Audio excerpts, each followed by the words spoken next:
In January of 1996, one of the most devastating winter storms in history slams the East Coast. 2 feet of snow dumps on New York and throughout the Northeast Corridor. Schools, airports, and roads are shut down. By the time it's over, the blizzard and resultant flooding caused $3 billion in losses, and 187 lives are taken. And in the Catskill Mountains of upstate New York, the snowmelt triggers another potentially devastating crisis. Stormwater runoff, contaminated with trash, dirt, fertilizers, and pesticides from nearby farms and communities, threatens the fresh water supply. And the Catskill system of reservoirs is vitally important, for it is the biggest watershed of New York City, providing drinking water to over 9 million people.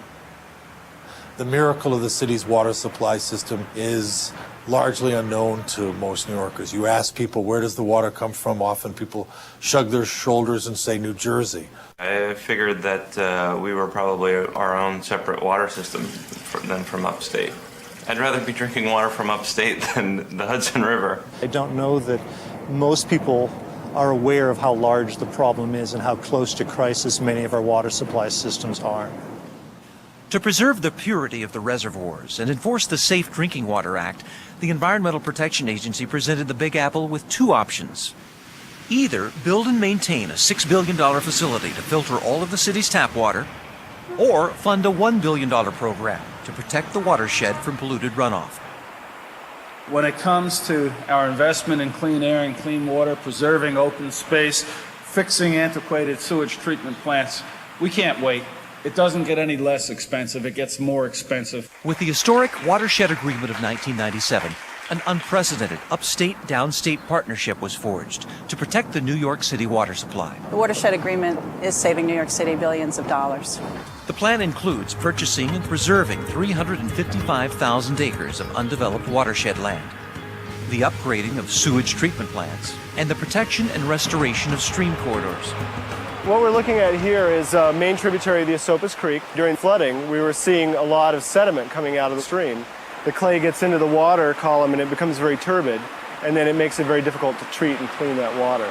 So from a water quality perspective, we're very concerned about erosion. The program also provides funding for farmers that implement agriculture management practices. Well, we have a very exciting program with the Watershed Agricultural Council where we are working with local farmers. We look at how they're handling the animals so that the runoff associated with manure, fertilizer, and that farm activity isn't getting into the streams around our reservoirs. This water here is basically the water you're going to be drinking down in the city. And I feel I've got a responsibility to try my best to keep it clean for when it gets down there. It used to be when it rained here on the farm, the water that ran away from the back of the barn here was full of mud, manure, and it would just run brown and right into the stream. 2 years ago, we would spread every day. We'd have to take it out, spread it on the fields. If the snow was deep, we spread it on the snow, and unfortunately, if the ground was froze when the snow melted, the nutrient value of it for fertilizer was gone. It wound up down in the reservoir. With New York City funding, a secure above-ground steel tank that can hold 400,000 gallons of manure was installed on the Meadowbrook farm. That's enough storage for 6 months of the year. Now we can store it, spread it when it'll do the most good to us for fertilizer, and we don't have to spread it every day. I worked with Tim on the plan to develop the improvements we're going to make. Plan really belongs to the farmer, and it's a collaboration of their ideas and what technical advice we can bring to the program. But the farmer makes the decision. It's a program that seems to make everybody happy. Here's to the farmers who are working so hard to make sure we've got clean water to put in our coffee. To guarantee the city's water supply is fresh at the tap, comprehensive tests are performed by the New York City Department of Environmental Protection, both in the lab and at over 1,000 sampling stations throughout the city. New York City has probably one of the most extensive water quality monitoring programs in the nation, if not the world. We're sampling every day, 365 days a year. I've been drinking this water for 53 years. Nothing else. Best water in the world. New York City, straight from the tap to my lips. Coming up, the future of our water supply remains at risk, but there's something everyone can do to help protect it. Find out how next. To keep our watersheds free of pollutants will require the actions of every citizen, community, and business. Paved concrete surfaces, asphalt, parking lots, sidewalks. The question is, do we need to have as many as we do? Because to the extent that you have too much impervious surface, the water is not retained on site. It doesn't soak into the ground. It runs off, picks up speed, carries pollutants and contaminants into the water body. One strategy for preventing stormwater runoff is occurring at the new Ford Rouge Center in Dearborn, Michigan.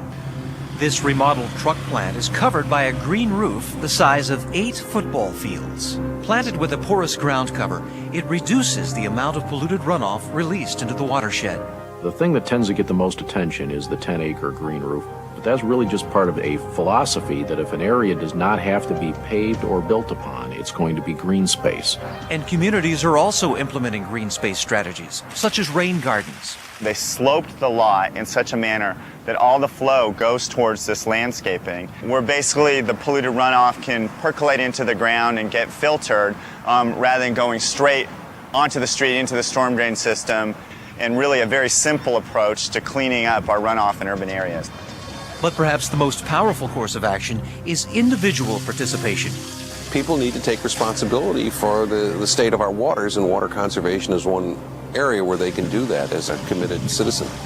All those things your mom told you, take a short shower, don't let the water tap run while you're brushing your teeth. Taking your household hazardous waste to a cleanup and recycling day.